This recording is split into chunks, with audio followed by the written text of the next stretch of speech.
I just hope they use his government name when they go and give him the victory and give him most valuable prospect. Solka? His Is government it name. No, Quadriceps. Oh, that's hype. so?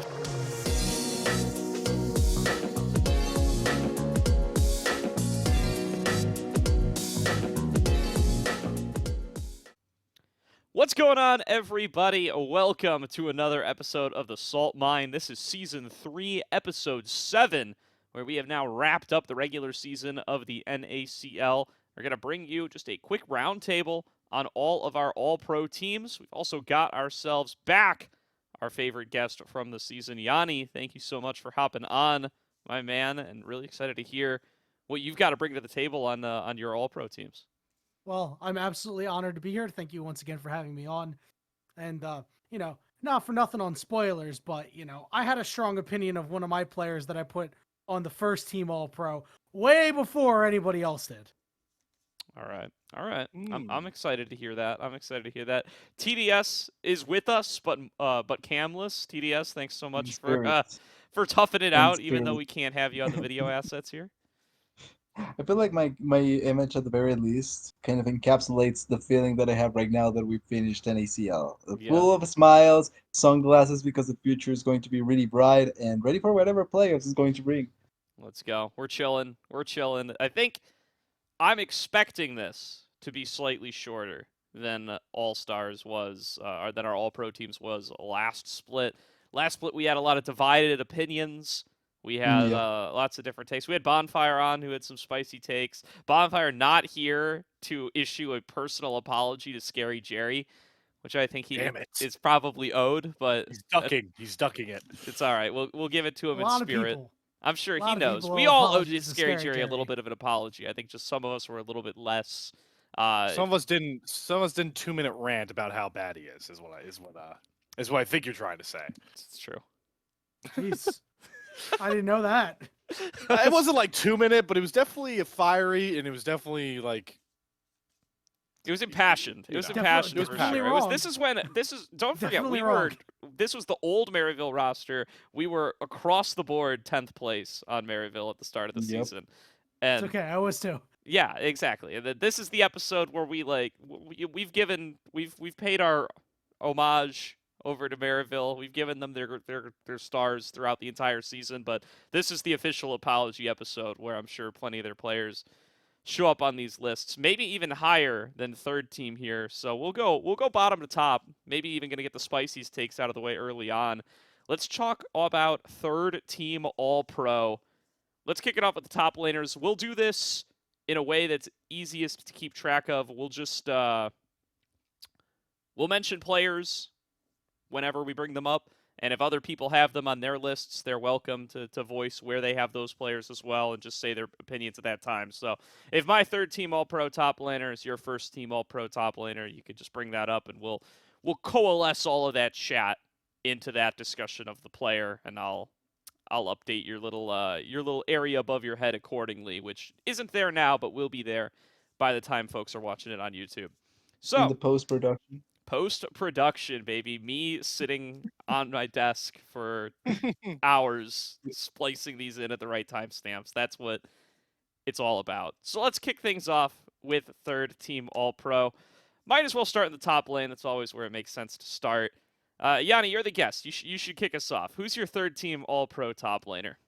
Thank you for allowing me this momentous occasion. So, my third team top laner, I actually put Faisal there as my third team top laner. I think that's generally a pretty agreeable spot for him. Everybody knows that stats don't tell the whole story, especially when it comes to League of Legends, but some of the stuff he's done is pretty undeniable. He's got the second most kills out of all the top laners, third most assists. When it comes to like your core laning stats at 10-minute stats, he's got the third best, so he's up there. And CS per minute's pretty good. And the poor guy's been put on like Cassante and Rumble duty like all season long, which is, it's a nice duality, right? Because Cassante, stereotypical tank where you get to flex a little bit of your prowess, but then of course Rumble, which is just a completely different flavor, complete gear shift. And he performed very well on both of those champions. I love how we're saying poor guy Faisal when he's put into two of the most dominating champions in the game in the form of Rumble and K'Sante. Like I feel so bad for the guy that gets to play two of the strongest top laners in the game. Yeah, I Oh, mean, we're I starting out early. guess. I guess. I mean, like, oh, it's gonna get boring after a while, right? Yeah, I get boring of winning too, I guess. I don't know. I think you definitely Yanni and I were talking about this a little bit before we started. Faisal doesn't get to counter pick ever, so it's like No. if the fact that he's getting on these powerful champs, that's on him, or that's not the team sacrificing for him. That's on his opponents for letting him continue to get these picks and continue to find success with them. Faisal's my third team All Pro top laner as well, by the way. I think he really deserves it on this split. This is where I mean, we'll find out later on. I'm sure somebody has got this other top laner on their list, but he edged out my fourth place top laner just barely. And I think it's really that counter pick rate that does it for me. It's the fact that he's constantly having to blind and is still coming on up and having like these really successful laning phases. Yeah, I think he's just been a critical part of that Supernova team's success, and I'm very happy with what we got to see from old Faisal here, especially after I was snubbing him last split for his performance on Fly Challengers.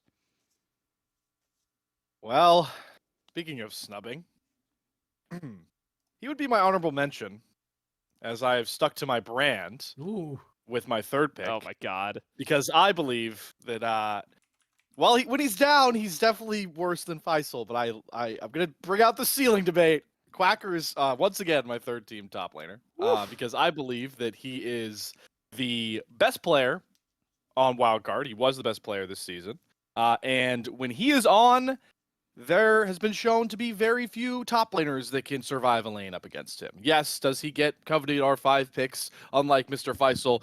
Certainly, he played his fair share of Darius games in R5s, but when he had to win lane, he made those picks. And when he was on, this guy went toe-to-toe with some other people I'm sure we'll be talking about on these lists. So I'll hide those names, and once again, congratulate Quacker on being the best player on his team. And now this time, since the team's a lot better around him, they end up finishing fourth. So if we're playing the Quacker career metric in the NACL, this is full-blooded improvement no matter where you slot him in on all pro teams.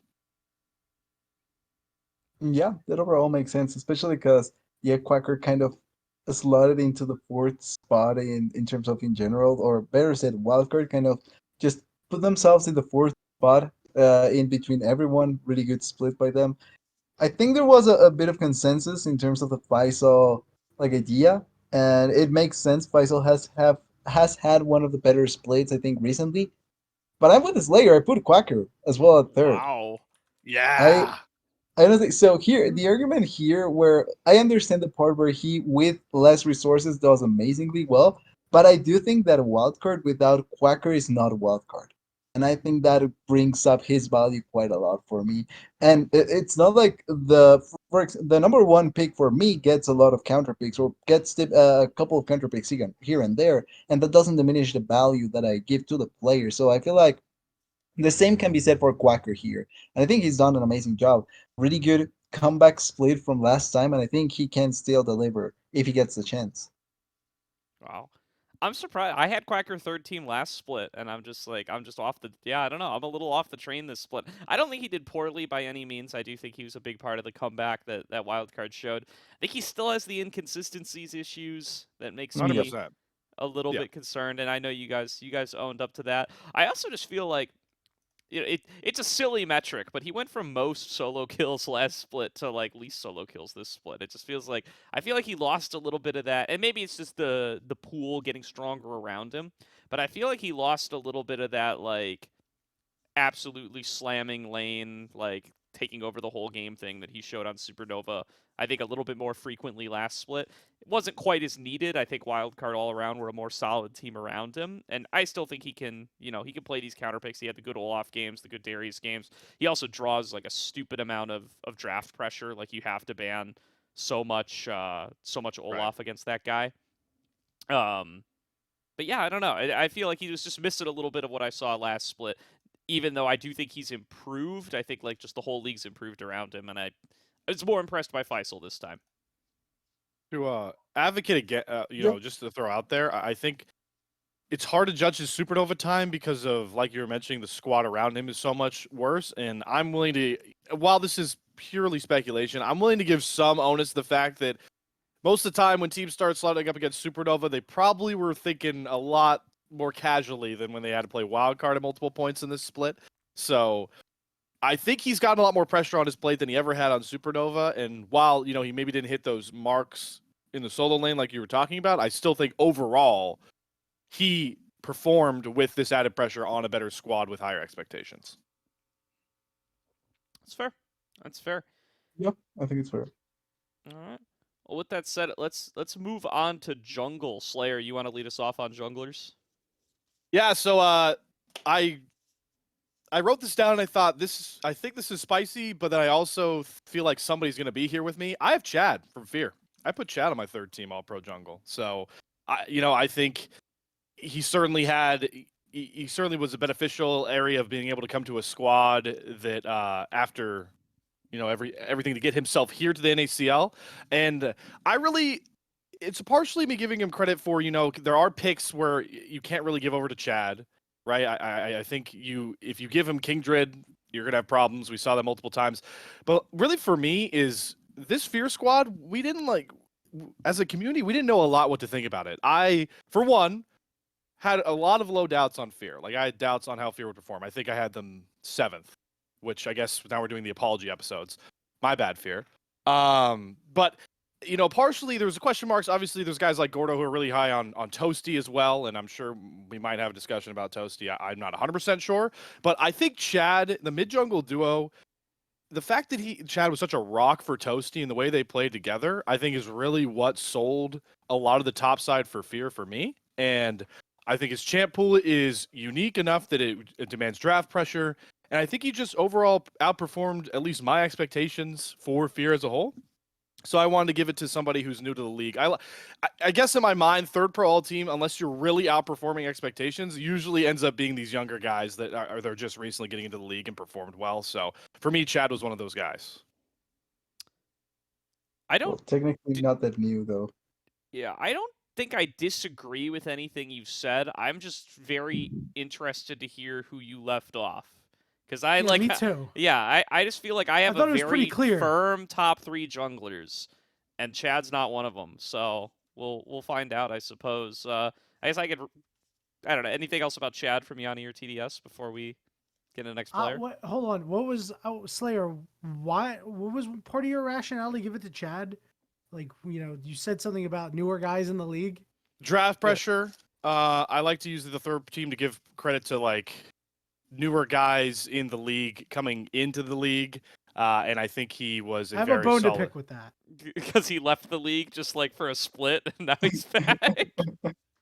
Yeah, man. Yeah, but I mean, it's a very different league compared to where he left. Bro's been on 100 Thieves Academy and INT Academy. True.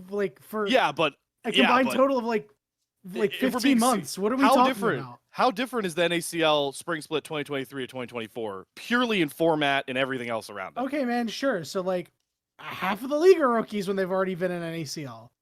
I don't like that. He also debuted in the LCS, in the actual LCS where he INT played one game while Xerxes was visa jailed. I don't count that. I mean, he also has that. So I calling him new guy feels weird, if I'm honest. He's not a new guy, bro. I'm sorry to tell you. He's not a new guy, but I can vibe with the idea that he just promoted in. He's got a new squad, and I think the league's changed a lot. I get where he's coming from. Okay, it's also I agree with the league also changing, completely the more bigger thing here is he is the veteran guy with a bunch of newer guys around him. Yes. He's playing with Toasty. That's the reinforcing part. Is draft pressure, and I think he was the veteran that really brought up guys like Toasty alongside, Yeah, that's fine. That I can agree with. That's the point. We could do debate circles for years about young guy versus rookie versus all this crap with how many times people have been in ACL have been out of that. I'll concede that point. The main points is he has unique champions that demanded draft pressure, and when he was put on them, he performed super well. And I think he really heightened guys like Toasty and made them comfortable, because how many times have you seen a young guy like Toasty come to the league like this and just flounder and not make the lights? I've seen it. Go ahead. Yeah, too many. We saw a few. Yeah, we saw a few this split, so I think that's definitely fair. Yeah, I mean, to get into the guys that Slayer's leaving off, I got UG third. As I flip-flopped around my ordering for these three guys a lot. Eventually, I settled on UG third, just because I think a lot of Maryville's success, while their mid-jungle is absolutely dominant, and I love UG Spyrax as a duo, I think like the big backbreaker for Maryville a lot of this season was the bot lane, and they are doing a lot of stuff 2v2 without UG even present. So this is really more of an argument for why not UG second or first, more so than it is an argument for UG third. But yeah, I just feel like he's a solidly top 3 guy. Like I think he had a better split than Chad. I think he had a better split than like I don't know who else would I have in like this top 5-ish junglers area. I can't even think about who my other like 5th guy would be. Keel. Yeah, I don't know. He had a better split than Keel, than Winnie, than Rosethorn, than Perry, all those guys. So I know I'm through process of elimination, I'm spoiling who the other guys are, but it's yeah, I don't know. I just think I think he was just dominant. He's great. So obviously it's a hot take. I just want to. So you basically just talked yourself into Chad being 4th, though, right? So I'm not like out of the woods. Or yeah, I mean, you at least I just threw him in 5. Giving I would have Chad thrown him 4th. myself. Yeah, I think I would probably give Chad 4th. That somewhat validates me in my mind. It'd be between like Chad and Keel for me, probably. Oh, I'd put Keel personally. Yeah. I'm also on the Keel side for 4th. The issue for me here is that I don't know how you guys see this, but I feel like jungle was weak this split in my eyes. Like in general, it just felt weak compared to previous. Like Perry was off, Keel was between there and not there. Then you had Winnie, which wasn't necessarily bad, but didn't have the greatest of impact. And I think Rosethorn there was more expectation with him than maybe he was able to deliver. And then Mirage was Mirage. So they kind of fail. In my eyes, they fail Will more than they will fail them. Because he just comes in 2 days before, and then you try to expect him to be able to deliver on the team. I think that it's unfair to him, so I kind of want to give a pass to Will in that sense. So it just kind of, in the process of elimination, that the rest of the junglers kind of look better. That being said, I was looking at how the junglers perform, and I'm kind of rethinking my 1st and 2nd, but my 3rd is Shaden, actually. And I think that because I have the same logic that Gordo was applying, but more so with Shaden than with you. I think that Shaden had less of an impact in how Flycy ends up winning, like in general, than in my eyes Yuji does. Because I think that the impact from Quid was much, much bigger, and then Syed and Surdy are way better consistencies than Shaden. Like I think Shaden has lost a couple of jungle battles against Yuji and against other junglers, and I think that that's a big like deficiency to try and play with as your jungler, and that's why I don't feel comfortable putting him in 3rd or 2nd or 1st. I mean, well, so Shaden's the one I left off, by the way. Just really quickly. Shaden's the one you left off? Yeah, so that's the one I left off. Counterpoint to that, Shaden's been on dog champions all season long. Like, all right, one of the big things of the jungle role is to be a facilitator at times. The dude's got the most assists in the league in the jungle role. Like, this guy has been the ultimate facilitator all season long. The closest thing that he's played to a carry in more than one game is Xin Zhao, right? Xin Zhao can kind of do both. He played his 2nd most games on Vi. He played a couple games on Poppy. Like, he had combined total of 4 games on Poppy and Rel. This poor lad, man. And they're just sticking him on champions and say, you go do this, you play for the team, you serve for the team. And guess what? He did that pretty damn well. Like, he had really good performances on those champions. So that's why I have him 3rd. I actually think that he may have had more of an impact in Fly Challengers games than Yuji actually did Maryville. But I still put Yuji ahead of him. Fair enough. I will say though, just as a quick point, even though that may be the case, he also he played a lot of Xin Zhao and Bai. And I will say, yes, Rel and Poppy are not carries, but jungler pretty much is no longer a carry role unless they change things up. So I don't think that's a fair argument to put onto Shaden against other or onto Shaden. No, Hold Yuji on. can play that, but then I look at the jungler that I think it's the first now. I reevaluated. I think the jungler that it's first now. I look at him and he plays the same champions and outperforms Shaden. So like, I just don't feel like that's a fair argument. Wait, who did you put first? I Well, cannot. let's Yeah, not yet. I don't think we're I we're gonna can spoilers, say it spoiler just if we yet. Yeah, no, because you know, because I mean, like, yeah, jungler may not be the carry role anymore, but you take a look at Yuji's play champions. I mean, like, Yeah, no, I think this Yuji's dude's probably the played only exception. carries. Like looking, Yuji's probably the exception, and I can get your point behind it. But I do think that champion wise, like looking at my at the one that now I think it's the first, he does the same job, but in a much effective and better manner. And I don't think, and I think Shaden falls apart a couple of times more compared to that player, and I think that that's why he falls down. Because Yuji, okay, he plays the carry role, but he carries. So at the very least, he's delivering on the idea. I think Shaden falters in the idea of trying to be the facilitator a couple of times. I feel like this is a debate Okay. that can be rehashed once we get to the first teams because Yeah, Perhaps. because I feel like you could can't even make half this argument without spoiling. So Fair enough. it could even come Yeah, back that's when we fair. go for the second one, yeah, I'm like in sure. each of the junglers actually. For sure. For But sure. just to round up, so it's I think I got Shaden for Shaden, both TDS and Yanni. I got Chad for you. I got Yuji for me on our third team. yeah, okay. Yep. Which sounds kind of funny because both of us actually were agreeing on the third one. It's just different ideologies for how it Yeah. went. I'm trying to think of it. Which I Would it also make thought would was it very make more funny. sense to just go roll by roll? We could go roll by roll. I thought that would have made the most sense, but you know, it doesn't. I mean, we can Well, loop we that. already There's no there's- rules here. We could change the rules halfway Yeah, through. I feel like we're There's- half there's- committed though. Is the There's so many No, different we ways can you could do finish it, though. third You know? team. It's fine. We can, I'll we figure can out. actually finish third team and then just go for the roles, the remaining roles. You want to just go to remaining rolls for second and first? Yeah, I because think that, that makes makes sense. right. I think that makes sense because once you say you're second, you're most likely spoiling your first. But when you say you're Yeah. third, you're not necessarily spoiling your first. Fair enough. Fair enough. Fair enough. We can do that. All right. Let's get into mid laners then. Let's talk about. I guess TDS. You haven't gone first yet. You want to go? You gonna give us your third team your third team mid laner? So I was debating in between a couple of mid laners. I think there's good players that I can come with on the mid lane. I think probably for the first time Darkwings fell in my rankings because I think that he had a not enough split, but I did think that his definitive competition got a little bit harder. I also Young obviously fell down because of what happened with BSG, even though they are in playoffs, they just fell short.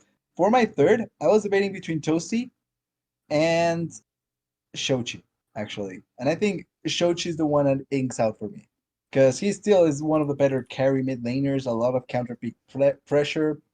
The team tends to play around what Shochi tries to achieve. And I think that Supernova success is tied to a certain degree to what Shochi is able to achieve. I think Toasty would have been great, but just like with Fear, they are way too inconsistent for me to actually make a good enough assessment. And I don't say it in the same way as Quacker, because Quacker is inconsistent, but I can actually see something. Like, I cannot see anything on Fear, because they are just way too weird for me to actually see a pattern that makes sense. I remember I called it out, right? Like, they are the team you hate to love, because they do so many things that I love, but they just completely shatter whatever I have of expectations with them, and that affects Tosi in my rankings. So I think Shochi still staying in the top three for at the very least for me. We're gonna go left to Yeah, it's right pretty now, fair. I guess. So, wrong way.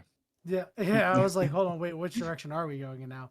All right, so Oh I boy. feel like my pick might have a little bit of rose-colored glasses because I will be the first to admit that this is my favorite organization. But when I watched this guy play the first game I watched him play was on Aurelion Sol, and I was like, why is Romer not starting in the LCS? To be quite honest with you, I actually have Romer as my third team pick.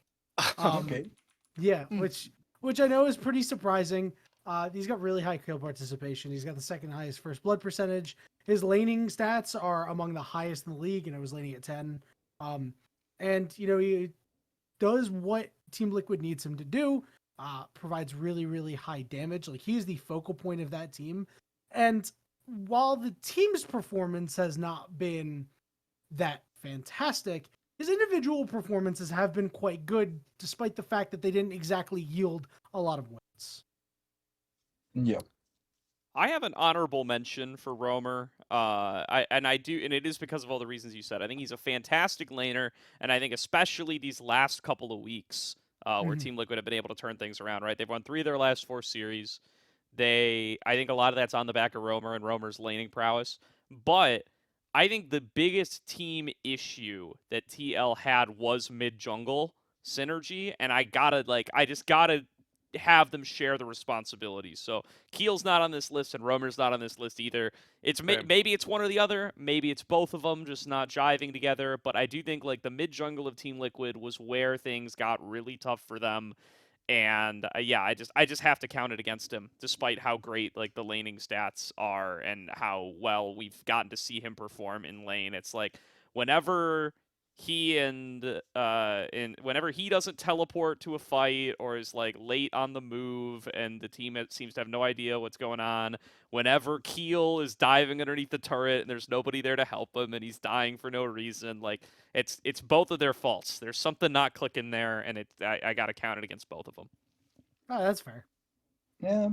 I'm in the same I'm boat. still not on the Romer train, honestly. So, like, cause I just can't take away, as a huge LCK fan, I cannot take away any sort of thing that happens on the LCK, and I'm still not sold on Romer just yet. I'll wait for playoffs and wait for the TL system to shut me up. Fair enough. Fair enough. If Gordo, if your mid hasn't been set, I could quickly, because I've been going back and forth between this for like 18 years, and I think I finally have a decision. Sure. I'm also with the Shochi. It's been You're on Shochi? because I love Shochi. I was on the side of nearly pushing him up, but I'm gonna suspend my craziness and put him third team. My problem for me is what swayed it for me was the head-to-head against the guy that I wanted to put that I put above him. I didn't like, and I think that's a good metric. Also, we didn't get to see. I don't know if this was just because Supernova is like a team where they have a lot of other guys that they wanted to put on carry sort of situations, but we didn't get to see like the Shochi of last split where he's picking like super crazy crap, right? Like he had like some Tristana games. He had like a couple TF mid games on the AD sick TF. Tristana game in there too. I remember one absolutely nuts one. Yeah. So they won the games Marival lost early on was because of that Tristana game.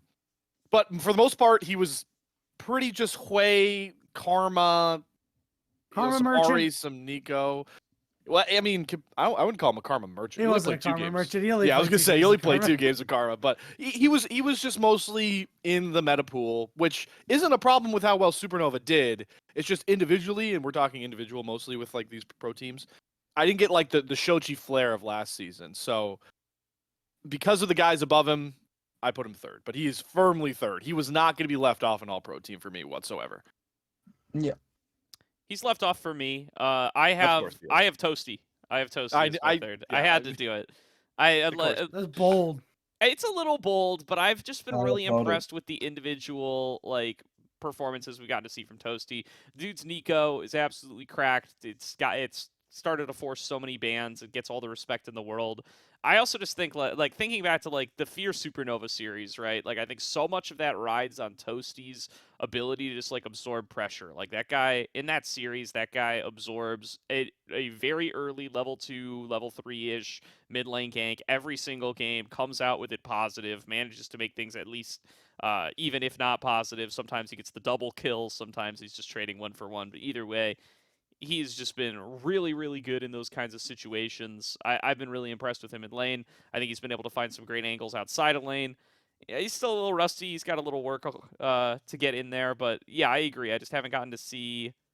I didn't get to see as much out of Shochi as I would have liked this split, and that's where I end up leaving him off. I do get Toasty in there, though.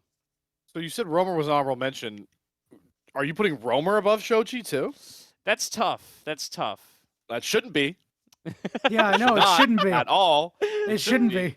Okay, yeah, I probably have Romer. I probably have Toasty above Romer. I probably have Shochi above Romer. You're right. That's the correct I didn't decision, force myself Gordo. to reckon with these kinds of decisions once I settled on my top 3, but Disappointed. You're right. I probably put Shochi above Rummer. I'm not going to give Gordo as much crap as I would, because the last time I gave him crap for a third team All-Pro selection, they very much proved me wrong. I'm sure we'll be talking about them later. So I will suspend that until If you're another talking about split Surdy, goes I had through. Surdy first team last split. Wait, did you?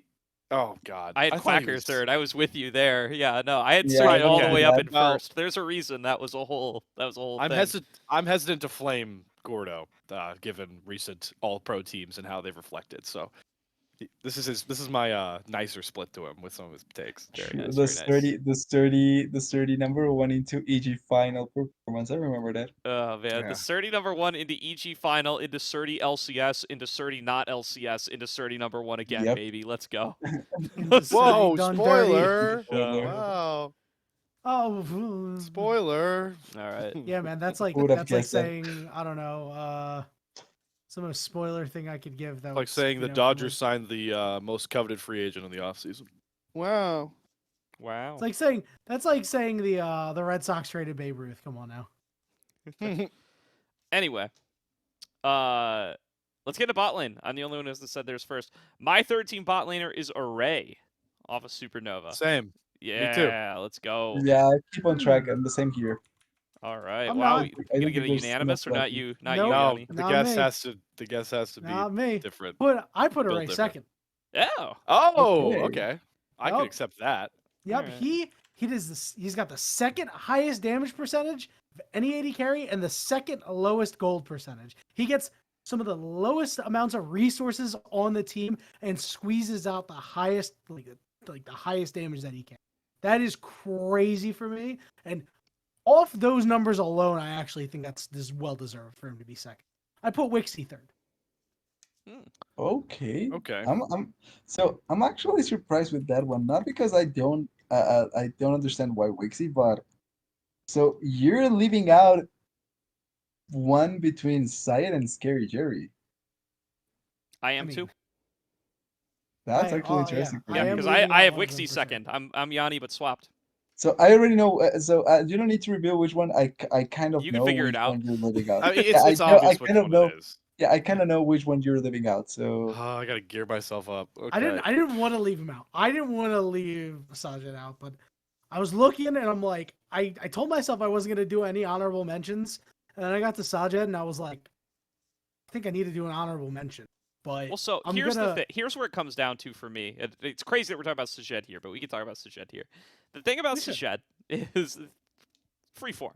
The thing about Sajed is if you asked me to rank my top 3 bot laners in the NACL, I think Sajed is probably in there. But the All-Pro is about performance within the split. And I just think Yeah. Sajed was not necessary. Like, FlyQuest just do not need to call on him very much.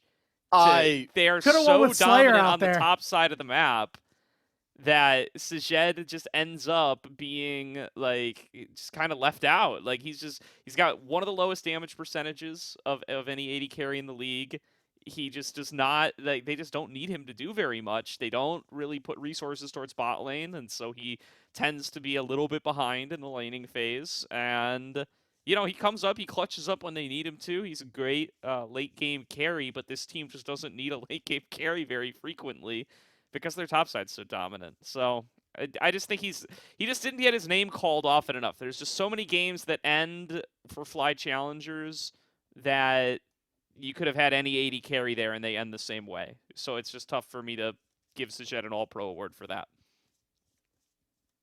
I Well said. refuse the right to speak until second teams come around. Okay. yeah, I don't think I can say anything just yet. All right. I Yanni, you refuse want to the talk about right. Wixie really quick? I do. Wixie good. Wixie good. I mean, I have a little Pretty bit more to say straightforward, about yeah. that.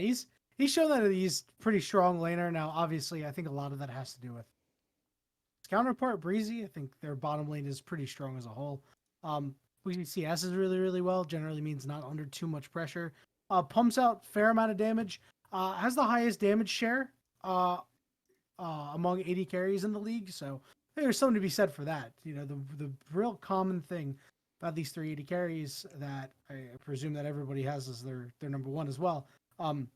They pump out damage. it's a role that you want to do damage, and they do a lot of damage. I think it's no surprise that they're generally the consensus top 3. Yeah.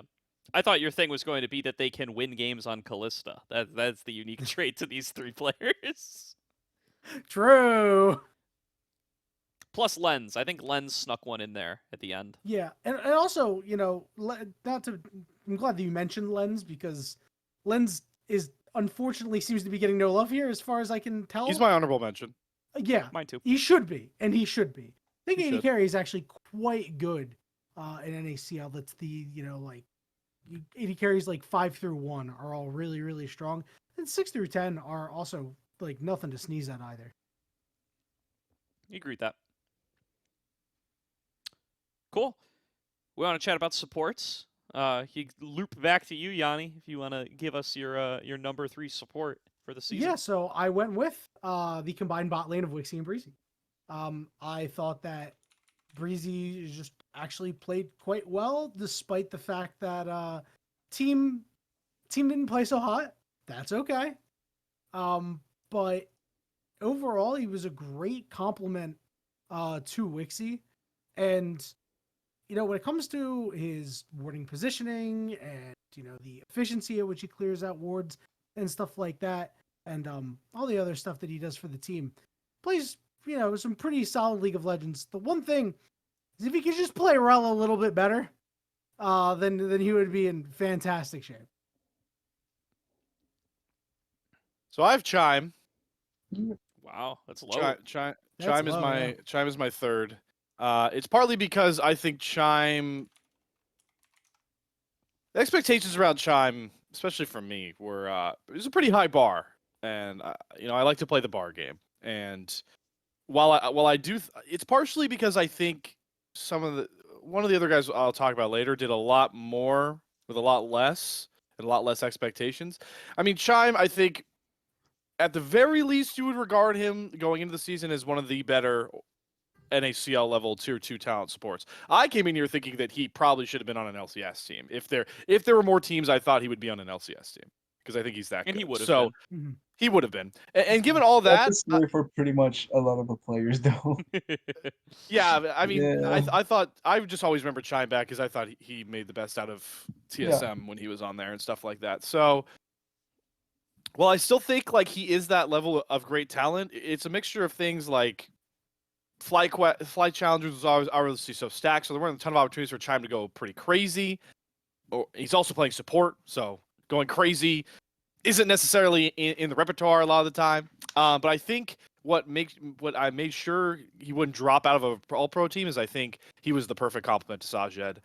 And while Sajed certainly struggled in lane in a lot of aspects sometimes against bigger bottom lanes, I think it wasn't as apparent and it wasn't as impactful because Chime was there to stabilize and help him through and really put him on a pedestal to perform some of the nutso stuff that I'm sure I'll get into later. But yeah, Chime still makes it all-pro team, but he's 3rd for me based off of my expectations going in. That's fair. So yeah, I have Chime higher. I respect the Breezy choice. I think it's outside of lane that I need to start like knocking Breezy a little bit more. Like I That's feel like fair. this guy's a great laner every year, but I feel like the fact that he struggles to like get fights started in the later game, it feels like AoE often can't find the kind of engage angles they need. You brought up the Rel, and I think it kind of crosses over to a lot of picks over the course of the season. Like I think AoE has this tendency to kind of crumble. And I don't know, like, it feels weird to just blame it all on Breezy. It's not all on Breezy, right? I think Rosethorn has struggled in that area as well. Zamudo, too, is, like, oscillated between being, like, knowing exactly what his role is and, like, just floundering around doing whatever. So it's, like, it's an AoE-wide problem. My 3rd team support is Doxa. I want to give Doxa the shout-out. Okay. I think his unique champion pool ended up being really important for the team. I think that Blitzcrank pick that he's just going for way more than anybody else in the league was really critical, especially as they start to get kind of into their back end of the season and start finding their groove a little bit. I think the flexibility he brought alongside Aaron, like bringing out the Senna Yasuo and stuff, was super crucial as well.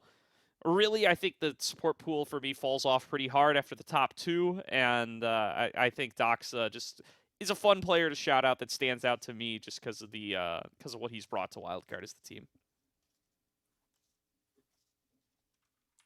Okay, that's an interesting pick. I'm just realizing I'm going It's to a piss pick. everybody off soon again. You are, but that's that's all. okay. Yeah. Who you got, TDS? like I wouldn't put it there. So my choice was Psycho in third. Because I think that even though he's been playing Third? great, yeah, third. I Wow. think he's been playing great, and I think Oh, he's really strong. But for me, the stronger part of the bot lane is Scary Jerry. Like, I value Scary Jerry way more than I value Psycho in that bot lane, and that's why I put him third and I put him above.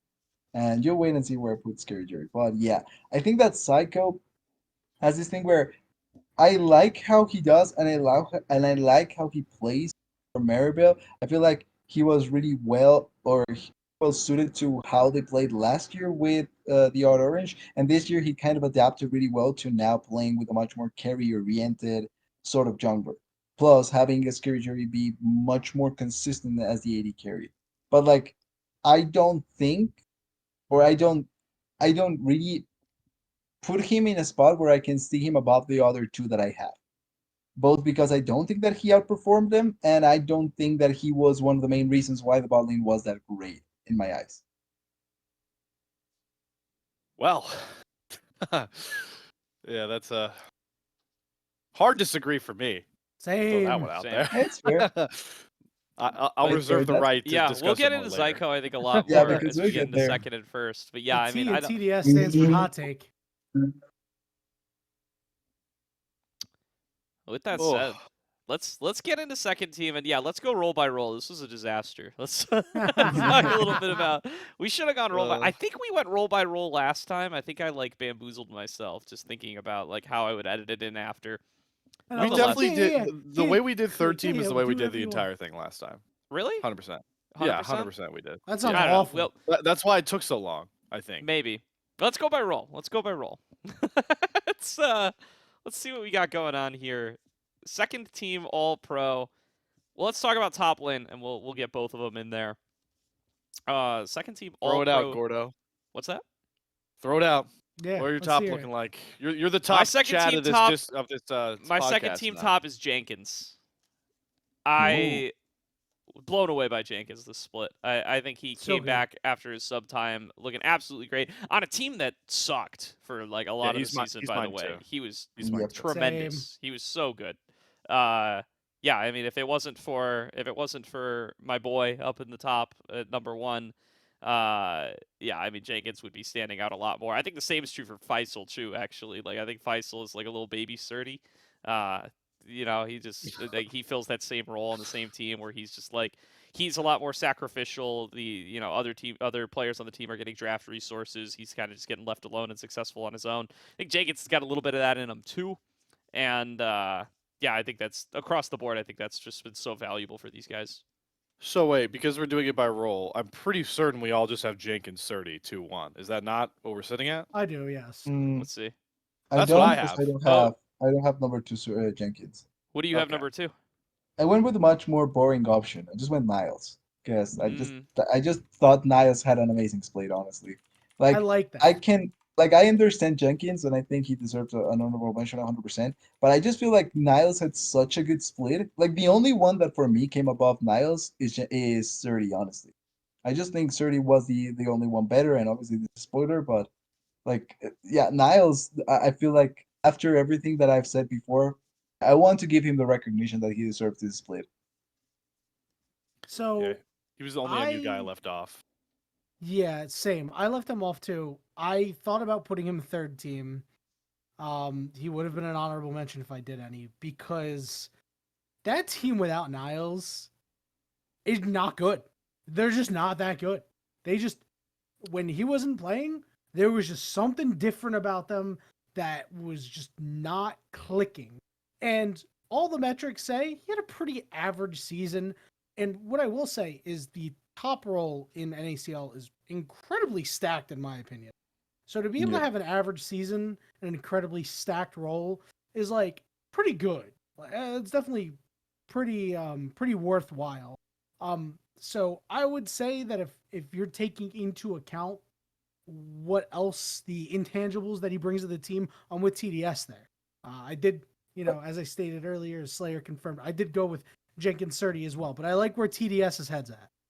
Yeah, also just to add, because like I think that also to add on to what Niles brings, because obviously brings intangibles that are really valuable for the team, and I think it takes from what Orange was bringing last split, which was the idea for the team in my eyes. He kind of took from there and added onto the MU style. But also realistically, he never lost against anyone. Like he beat multiple guys, even beat 30 in a couple of games in the games that they were playing. He even beat 30 in lane pretty effectively. And he never lost lane. I don't remember a lane that he particularly lost. Like he never actually was a detriment to the team, and he actually just kept on adding. So I just feel like Niles was much bigger factor than, like you're saying, maybe stats show, but he's just so consistent that he never was like MU could function really well as a team, even if Niles is not winning lane. But if Niles is not there, just not there at all, like you're saying, I just don't see MU functioning the same manner. So I agree. I mean, I think he's been the rock of that team. I think he's the one that they all anchor to, and it makes sense knowing MU's history. But for me, this is gonna spill my whole logic on my entire thing. I also have Jenkins 30. My logic is Jenkins picked carry picks top and just slammed people, and it wasn't even funny. Like the only time he got exposed, I think, was one of two things. There was one game where he got bodied by Quacker, right? The first game of the split, I think, by the way. Like the Darius game, he gets spotted. Yeah. Then he immediately responds back with his Rumble and gets 13 kills in the loss, and they still lose to Wildcard. The dude's Rumble is absolutely disgusting. He was playing, Kennen and having really impactful team fight ultimates constantly. He would play, these Aatrox. Obviously, he has his Cassante Aatrox. They're really good as well. But like when you put him on a carry, despite how bad TL was, I think he would still perform on those carries really well. The only person I'd put above him was the guy that he couldn't beat, even though he was getting the carry picks over him sometimes, which is Surdy, who's just like Gordo said, the weak side Chad that like you don't have to give any resources. You could honestly let him pick whatever he wants to pick, and somehow the guy's going to end up making the play of the game later in the game with very little resources given over to him. And it's just disgusting to watch. I will never forget the Cassante Q3 against Wildcard that just ended the game at Elder. Like that was the most disgusting thing of all time. And hats off to Gordo for knowing that this was going to be Surdy. I bow to you, sir, as I doubted you last time we were doing this, and now I look silly. And I couldn't be happier to look silly because this guy's an NA and he's going to be a superstar. Oh yeah. Yeah. I mean, the crazy thing about Surdy is like, because it's funny that I'm the Surdy guy now after plugging him for being first team All-Pro last split. But like this time last year, I was like really not that on Surdy, and it's crazy how like my takes on him have like developed as he's shown more over time. Because like this time last year, he was like on the relegated Team Liquid first, and it's like they were playing exclusively towards him as like their only carry. He was like their only way to win games, and it was like, all right, he's kind of this resource intensive carry style top laner, and when it works out, it works out, but when it doesn't, you lose the whole game because bot lane matters more than top lane. And then he comes into Evil Geniuses in the summer, and they're still kind of playing that way. Like Evil Geniuses like seizes on it as an identity, and like are playing through the Renekton's of the world and stuff like that. And again, are really, really focusing towards Surdy. And I still feel at that time that he's like this carry player that you need to dump resources into and you need to play around, but he will reward you when you do that. And then he turns around the team's whole season, and I have to give him the credit for it. And plug him first there. But then we get to this season and like the playoffs of last split, and he's like the best tank player in the league too now. He's just like slamming lane on the tanks and like giving counterpick to other players on his team so that he can blind, and he's blinding at one of the highest rates of the league and winning these lanes and slamming everybody and getting solo kills anyway. So he's just on a completely different level from other top laners in this league. In a league that, as we've mentioned before, I think top lane is probably this league's best role. It's either top lane or AD. And Yeah. he is the best by a country mile. He is so good. I want him in LCS as soon as possible. He's like the most complete player. Honestly, he's the most. I think complete he should top be most laner valuable prospect. that we have. I would agree. He's our I 5-tool think, prospect. I think don't I think would he agree. wins. No, seriously, it seems like he does just everything right. No matter what champion he's on, and you talked about how he's the one who it doesn't get the advantage of counter pick all the time. And yeah, he played 5 Cassante games, but he played some Darius games, he played some Jax games, played some Olaf games. Like this guy can just play anything, and you can set him and forget him. And if you need him to be that tank to, just be the guy, it's like, hey, you're gonna do the dirty job, he'll do it. If we're gonna say, hey, we're gonna have you pop off and carry today, he's gonna do that too. It's really, really impressive to watch. And yeah, as you said, this guy just needs to be in LCS yesterday. Again, he should have. They did Surdy dirty. But there's obviously a lot of problems. We won't get into. You said you don't Hopefully, think he's going to win he gets him this TDS? What were you going to say? Yeah, no, I don't think he's gonna win prospect. Not because he doesn't deserve it, but because I think there's someone above him. Yeah, I think in there's a more general. complete player, but it feels like cheating. Oh But yeah, Yeah. no, Well, that's till we get there. yeah. yeah, Because I like it's I kind of think everyone knows what we're talking about, but yeah, like it's unlucky because I think Surdy has been having a really great split, like you guys are mentioning. He has his hiccups here and there because I still have in my mind that one and I don't know how many deaths. I think it was Renekton and Raytrock's game. I don't remember against who it was. Maybe Supernova? Like I don't know. He had a really horrendous game in the split where he he did. was He had just one getting. game against Wild Card, I think, where he Was it got. wildcard? Yeah. He had a Oh, game so he against got Wild quacked. Card where he got quackered a bit. Yeah, like I had that game in my mind, and it's so funny to remember it. Like I try to think of Surdy this split, and he has many great moments, but that one particular game, it's so funny because it's the one where he just completely lost for no Yeah. reason at all. But He apart from also that, he was he great all had a split. game against Fear too, where he went like 113 on Rumble or something. He was sick that weekend, I Yeah. believe. Okay. But that game happened That too. was the sick weekend. Okay. Yeah. That's the game I was thinking about. The sick weekend. But yeah, because it's just so funny thinking about that one game where he's like just sick, so out of it, trying to play Rumble, and then he gets completely shit stumped in the top lane for no reason at all, but they still win it. Oh man, that was a great game. That By was a party. Sion, no less too. Yeah, he went Yeah, 2-7 on hilarious. Aatrox against Quacker and And then he lost a went wild card. 2-11-9 in the flu 2-11 game. Rumble. That was beautiful. That was a hyper carry by Zayat, by the way. But yeah, that was great. True. Good old times. But yeah, he still is the most complete top laner, so it's completely fine that we have it all in number one. Oh yeah, across the board, number 1, Surdy sweep. Let's get into jungle. Who have we not? Slayer, you want to do your junglers? Let's talk. Yeah, sure. Let's drop second. Let's just drop second and first across the board, and we'll just talk about players. Yeah, so I think Yuji's my second. I don't think I have to say much on Yuji because I believe that we've the same thing. I'm just gonna bring up the same things that you guys have already said. What I'll say quickly is kind of applying back to my top lane logic. I think Yuji is the best carry jungle player in the league, and he had games where he just smurfed on those coveted carry jungle picks. So I'm not gonna say much more about Yuji because the guy that is first, I think we're gonna agree on it, is Kenvi. I think Kenvi is the most complete player that is here that shouldn't be here, right? Like the Surdy, like I think of Kenvi the same way we just talked about Surdy, but Kenvi like really just shouldn't be here, man. Like this is he's just playing around. But I gotta say, the one thing I'll say for Kenvi is his champ pool, man, it's just so complete. I don't like it surprises me, like looking at his stats, looking back at the matches he played, like this dude was playing like Maokai games and going 2-2-21 and just like backseating, setting everybody up.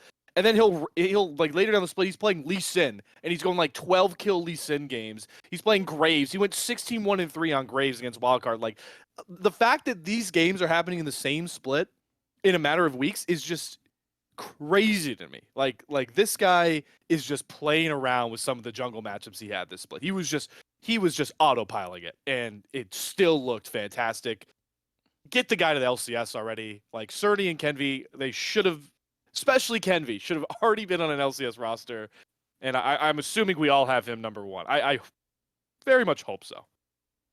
Yeah, I do Yep. at least. I It's have a it as little well. rough. Yeah. Yeah. Are yeah, you on yeah. Are you on UG Kenvi as well, Yanni? Yeah, I'm on UG Kenvi in that order. Same here, by the way. Cool.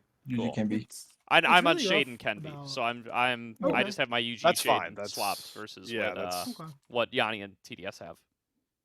I really hope that I really hope that Kenvi gets a second shot because I think that his time on Immortals, the ones running these LCS teams may have soured on him or maybe see something that we don't see, but I mean that poor guy wasn't really given the He got best Immortals. situation to succeed. He wasn't Immortals. He Yeah, got Immortals that's it. for sure. He got Immortals.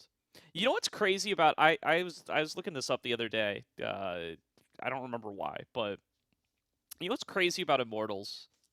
To completely segue here is for a team that is constantly bottom 2. You know they have given one NA rookie a starting spot in 6 splits, and that's Kenvi.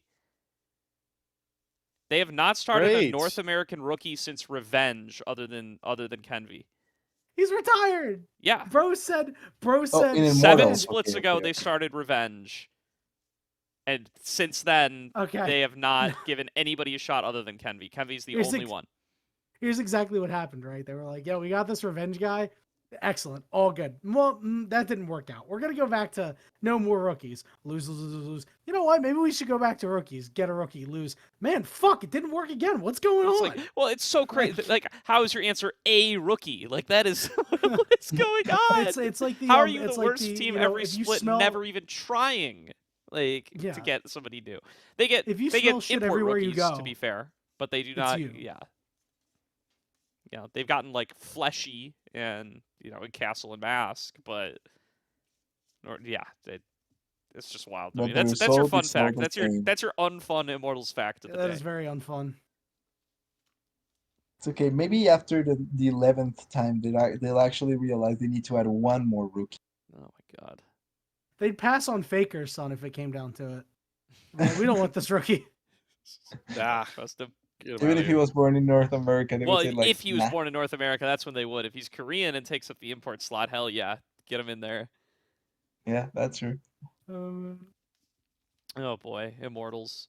But yeah, no, I totally agree. I love Kenvi. I think he's great. I think he got Immortals a little bit. I have no doubts that he'll get another shot at some point, keeping this up. I don't know. That's one of those narratives that I think kind of spawns from people not watching too much Tier 2. Like, the community as a whole not watching too much Tier 2 is, like, the idea that, like, the player gets their shot and, it ruins their reputation and they never get another chance again. Like, I feel like the guys where that has been the case often go back to Tier 2 and don't look that good. Like, guys like, like Spawn and stuff who have come back down and have not looked the same as when they came down as when they went up. Or like Soligo. Yeah, I think Soligo is Yeah. probably the best exception. But even like Soligo like had some medium-y splits since getting sent back down. Although I do agree, I wish he hadn't been sent down in the first place. That was a weird move. I mean, you could just take a look at like NACL Open qualifiers, right? I don't think he played that well. Everybody talks about the team that was around him because it was a couple of really inexperienced players. But I mean, like individually, he wasn't even that good either. That was pretty saddening as somebody who rated that team. Well, and this is so many years later now too. He had those splits on wild card and stuff, where he was solid, but like not like this guy needs to be an LCS solid. Yeah. 100%. Yeah. Well, anyway, that's enough about Kenvi, and then we all talked about UG and or Shaden already back in third team. So let's get over to mid lanes. TDS, you want to give us your second and first mid laner? Yep. My number 2, I think it's going to be the consistent number 2 as well. I think it's Spyrex. Played an amazing split. Him and Yuji completely warped my opinion on MU because I had them 10th and they are actually not a 10th team when they added those 2 players. And Spyrex, I think last split he was a bit weaker compared to now. I think that this split is much better by him. I think he was a really consistent carry threat for MU. The issue for him is that there was a way, way, way better player ahead of him, sadly, in number 1 spot. And that's great. Like he got a second Quad. chance and he showed up. Or quad, sorry, I quit quad. Yeah. Confusing your LCS and NACL MVPs. Yeah, yeah, a bit of a mistake there, but yeah, Quad got the second chance and he showed up with it. I like the fact that he played really well, consistent carry mid laner. To me, the main reason why FlyQuest ever, like if you are put in a winning spot as FlyQuest challengers, it's mainly on Quad's back and then the rest follow. 30 close by and see it as well, but Quad is leading that 100% of the time. Anybody not on Spyrex Quad? I'm on Spyrex Quad.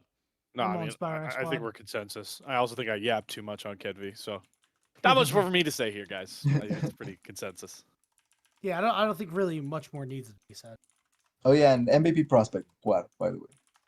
I think MVP Quad is, yeah, he is a most valuable prospect contender. I really hope they give it to Surdy or Kenvi or like feel guilty about having not given it to Yuji for like 3 splits in a row and give it to Yuji. Like, Yeah. because Yuji's always in the. I agree. I don't think it should be Yuji this split, but it's all Yuji's always in the conversation. So maybe they'll get guilty about it and give it to Yuji. Gee, I mean, Yanni, like- what does this conversation remind you of? Which athlete does this conversation remind you of? But for MVP. Oh yeah. No, I Gee.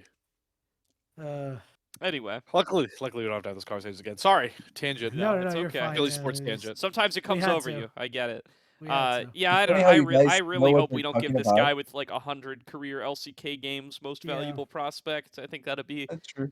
a new low. I really hope we don't do it. Well, I just hope they use his government name when they go and give him the victory and give him most valuable prospect. Solka? His government it- name. No, Quadriceps.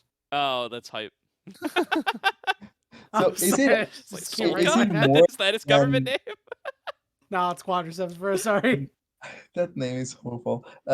Is it more than Mir in terms of games played I think he's played more LCK games than Mir than Mir? did. Okay. I don't Yeah, know. because I don't they actually were remember how around many. the same time.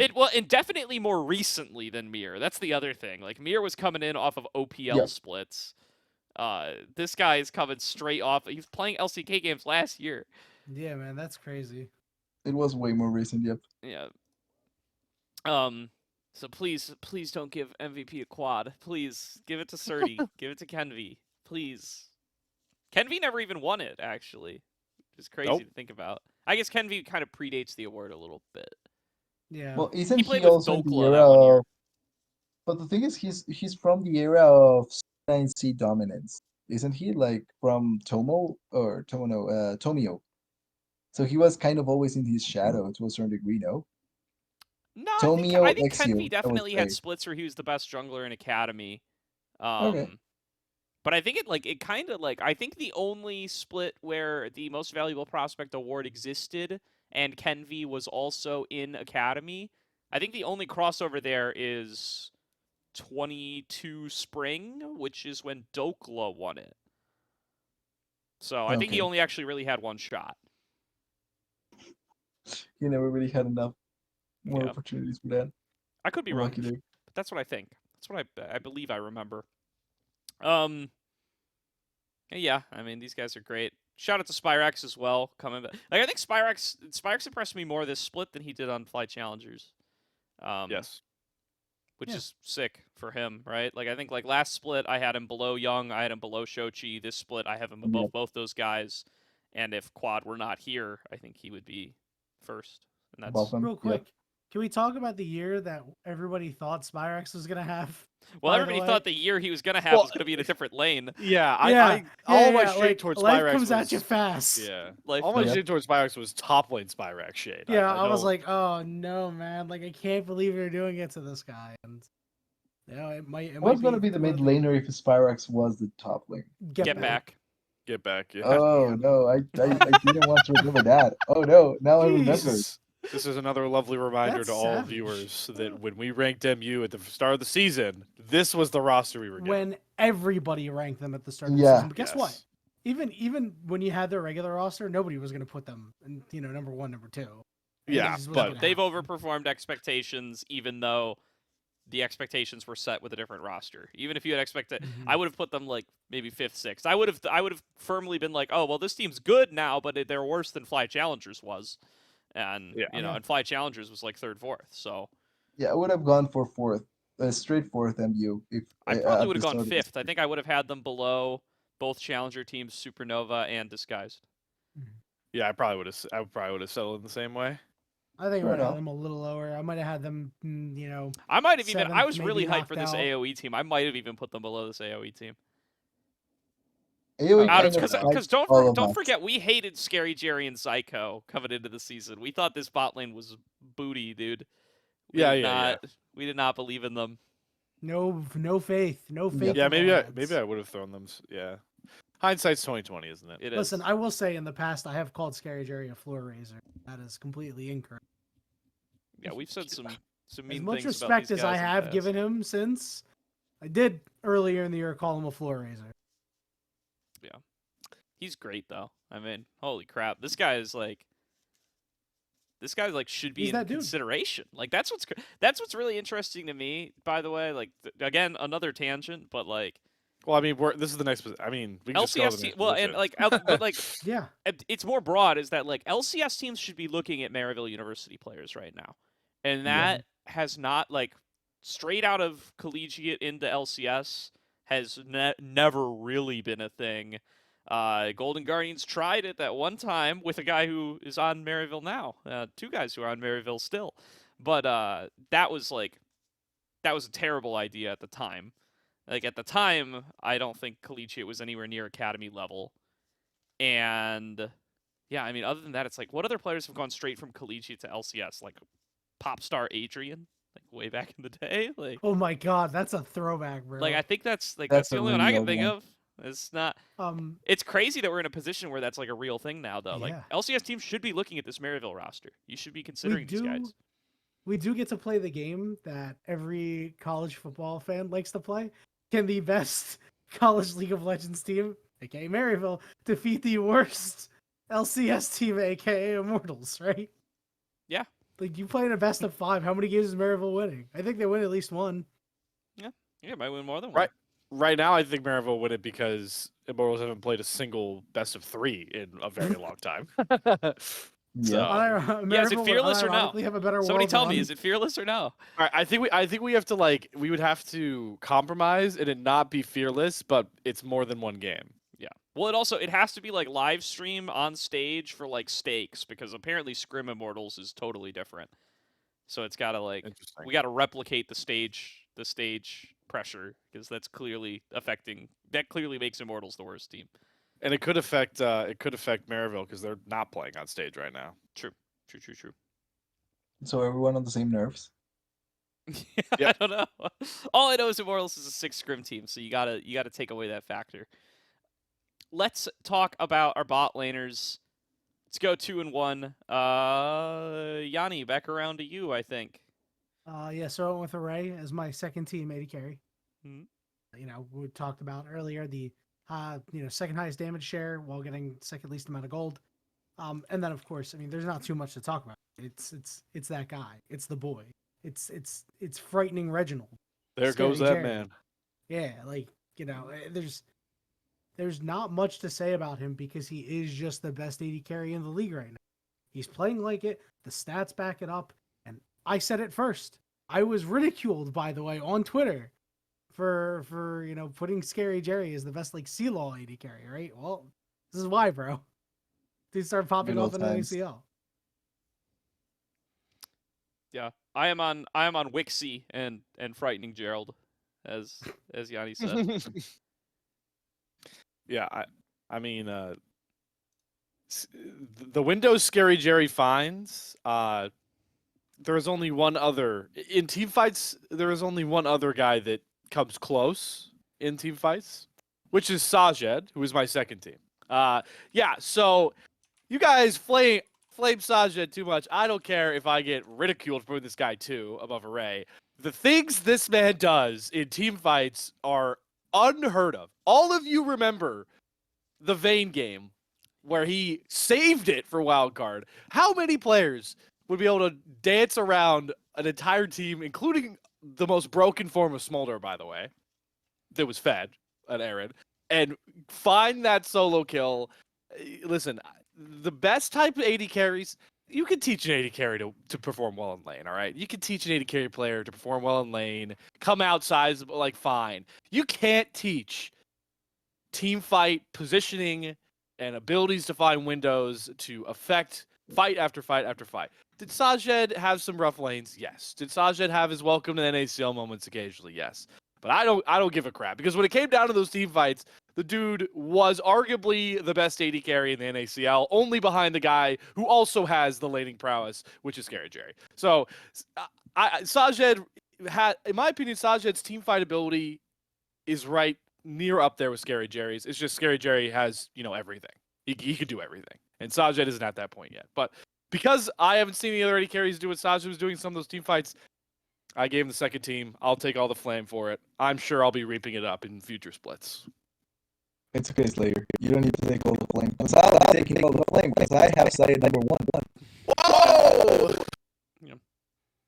I think those are all fair Not taking points. away from and, Scary Jerry. Yeah, like to Slayer's point earlier, like I'm not going to flame you guys for this pick, and I don't doubt that like you'll be reaping the rewards of this in future splits. Like I do think Sajed is very good. I think if you were to like ask me to rank players, I think I might very well have Sajed as like a top 3 AD carry, but I'm not ranking players. It's, the best player in the league doesn't win MVP every split, right? It's like, it's about your performance within the specific split, and I just don't think that Sajed has, like, had to show as much, like I said earlier on, right?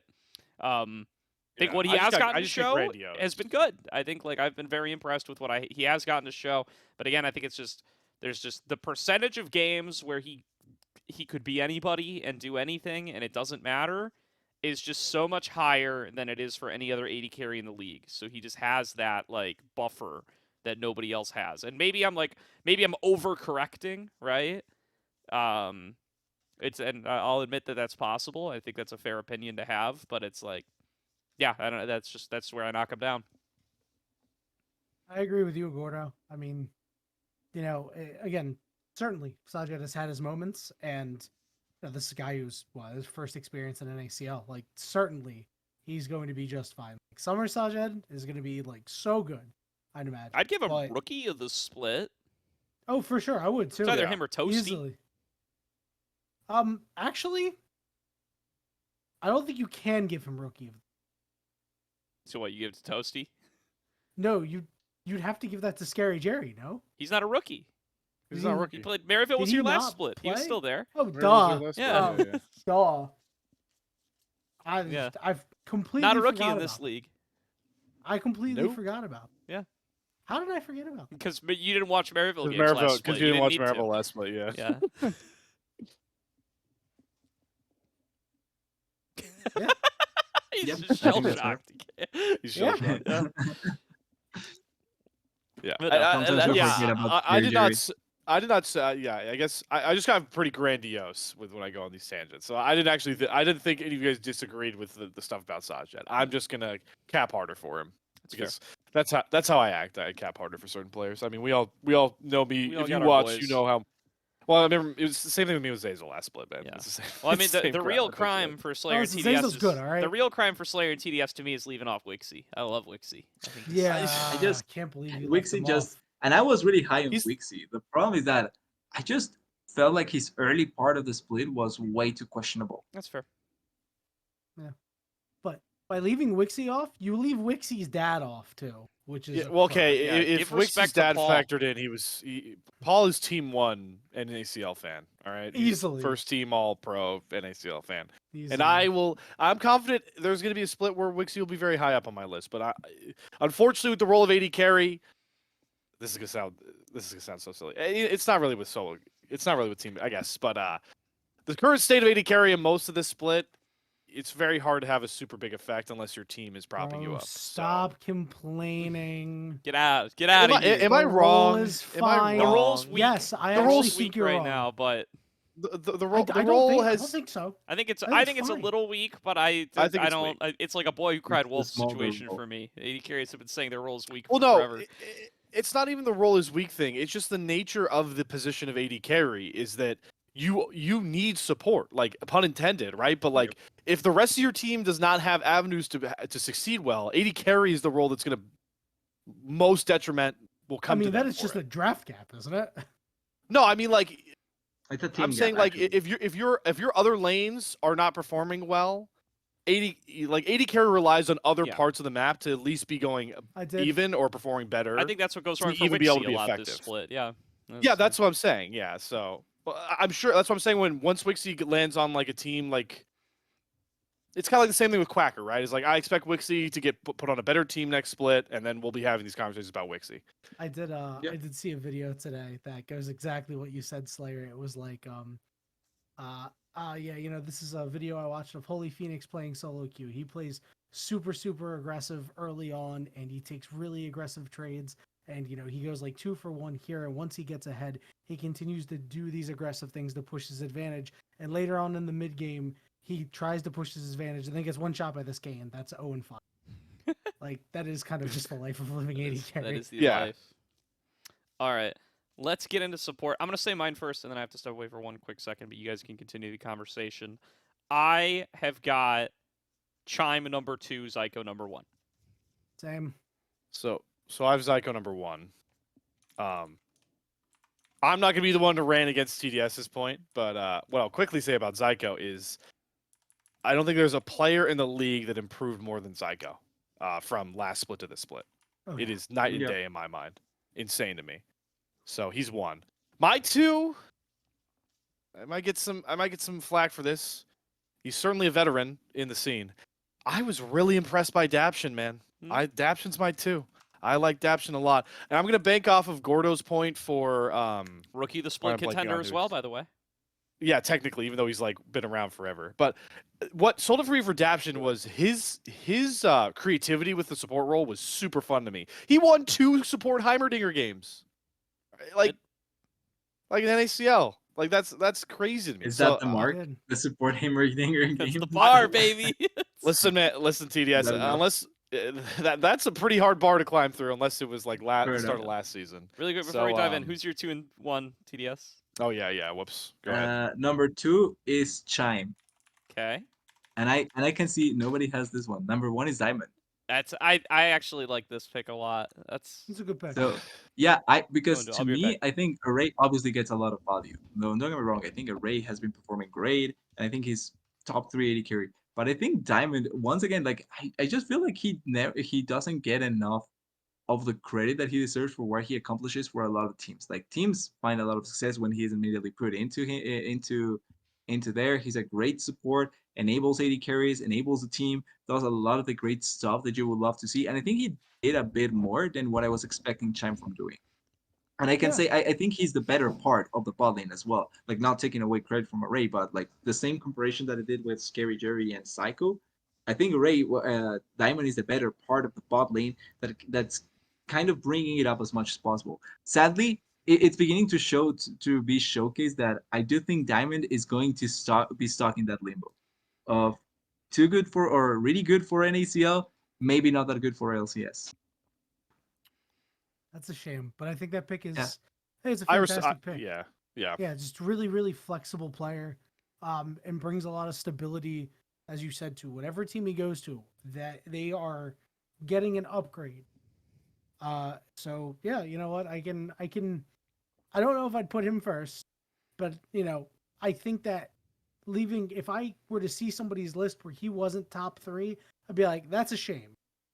I don't think I'd So, like, say that your that's list? incorrect, but I think that's a shame. Yeah, Yeah. I think it's a shame. It's Yeah, so like Okay. yours. What? You think it's yes? I'm gonna say he's not on your list. I had to leave somebody off. That's I fair. had to leave 7 people off, in fact. It's fair. Yeah, I'm not a Diamond hater. I'm really not. No. But yeah, I just feel like I think of Supernova a lot more as like a mid jungle team. I think like I appreciate Array's like ability to be like a fallback kind of like plan, but yeah, I don't know. I think they didn't impress me too much in lane. I don't think Diamond.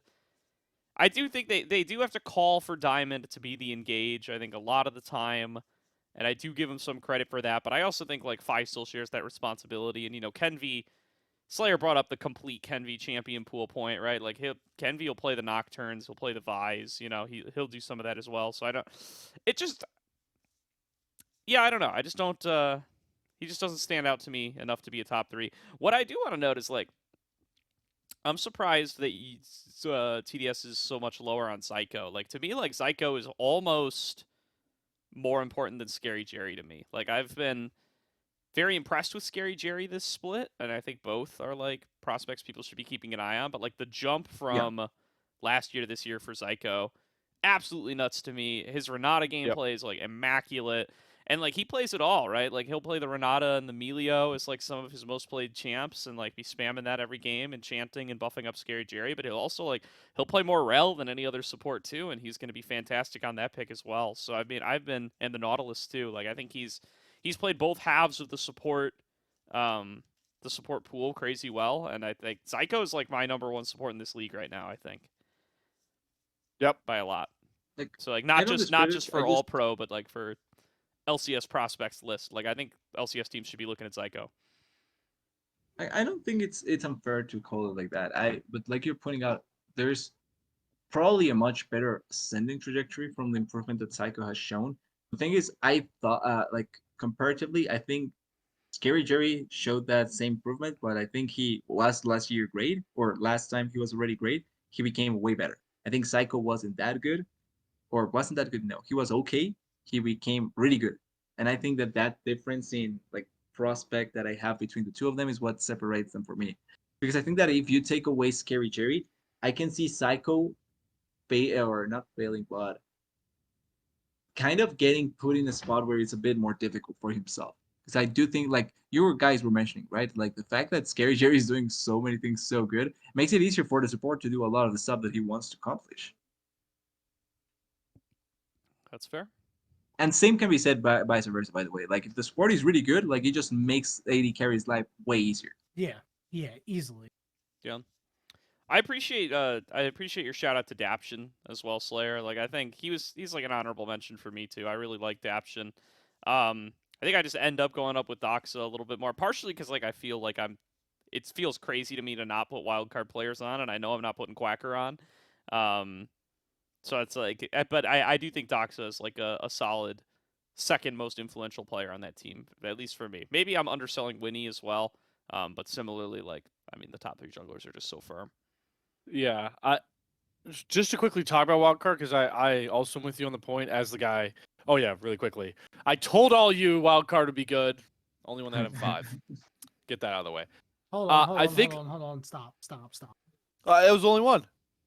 Who else had them anywhere near 5? No. You said they're going to be really good. Wildcard? There are 4 teams that are 4 and 5, sir, from 4th all the way down to 7th. That's not what I would call really good. I put them 5. Everyone else had them near 10 or 8, and I'm here now. Yeah, they're 4. Listen, that's fine, but I wouldn't say really good. Let's pump the brakes a little. Listen.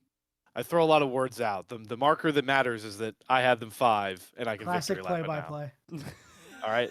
Do throw a lot of words. Don't come on this podcast and ruin my victory lap. All right. I sat here week after week, and I went. I'll wait. He bided his time. He did.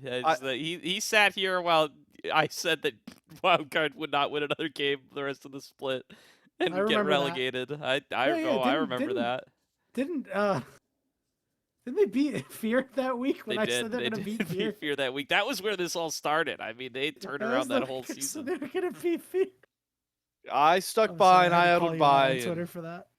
And they held strong for me. But quickly, I think the biggest question marks with wildcard we had were the bottom lane.